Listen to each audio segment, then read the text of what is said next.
Presentation is Amplify Learning with Zach Barth, Ira Fay, Imre Gillet, John Krajewski, Justin Leites, Britt Myers, Jesse Schell, and Phil Stewart.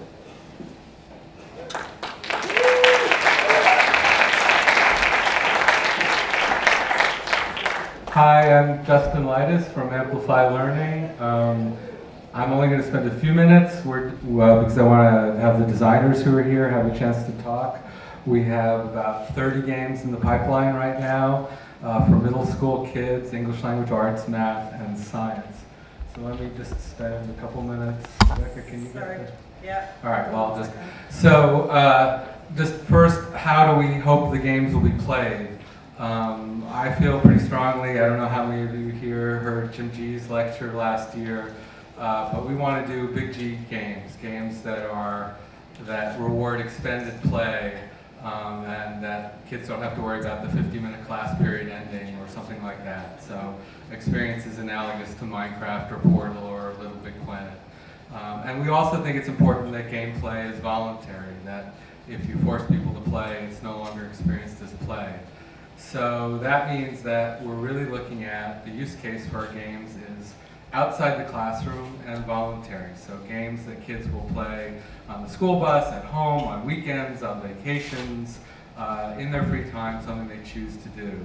But if that's the use case that we're aiming for, it's an ambitious use case because the games have to be really awesome if kids are going to choose to play them, especially if they get any whiff that they're educational games. So when we decided to think of what kind of designers, I know enough about game design to know that it's really hard to make any kind of awesome game, and trying to design an awesome educational game, there are not a lot of examples of. So what kind of designers did we look for? First, we've got designers now from all over North America, South America, Europe. We looked for designers who had already done games that we love. So Zach Barth had done Infinity Minor and Space Chem.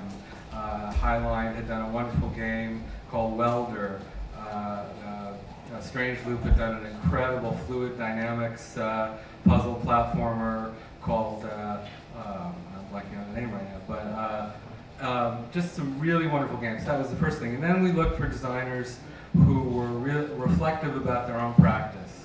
And to me, the great example of this is Jesse Schell, who I don't know how many of you heard the keynote that he did here 2 years ago on violence in video games. But if you haven't heard it, it's online. Go and it's if you're all interested in games or issues about violence in our culture, it's just an incredibly thoughtful and balanced reflection. And since education games, there aren't a lot of great examples out there of successful education games.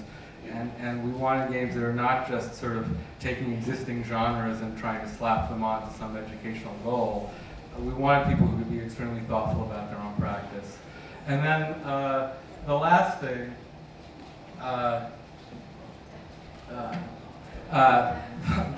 is we wanted people who really loved the thing that we were trying to get kids to learn. So game designers who really think that science is this amazing thing, and of course why you would want to learn it, or people who are really avid readers themselves. One of our game writers, Matthew Roth, just had an illustrated children's book that came out this year called My First Kafka, which is a great, and when you think about that, I kind of thought that's not going to work. And then it's this incredible book.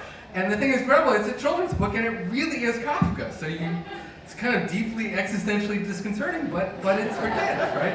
And I thought, well, to be able to do that was such a labor of love on his part. His mind and his heart are in the right place. And the last thing is process.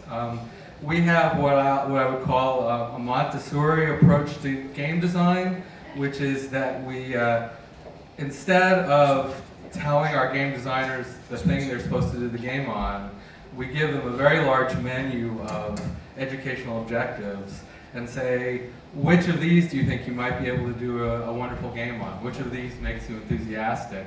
And then they come back to us with proposals, and we go back and forth, and they find something they really want to do a game about, or they have a really wonderful idea for a game about, and that's what they do, rather than sort of, and then we iterate. We started 2 years ago, so most of the games, by the time they come out, a year from now, will have been worked on for at least 2 years, and we'll keep on working on them even after they come out. And the last thing is we have thousands of kids in schools and in playtesting, and everything we do, we try to put in front of kids over and over and over again and get their reactions. My favorite reaction got from a kid a few weeks ago about a game. He's just like, I hate this game. It's the worst game ever. And then he gave us this incredibly detailed, specific feedback. I asked him, like, how much have you been playing this game? He said, well, I play it for about 2 hours a night. I thought, well, okay, so that's all right. With that, let me hand it over to Jesse Schell and then the rest of the design.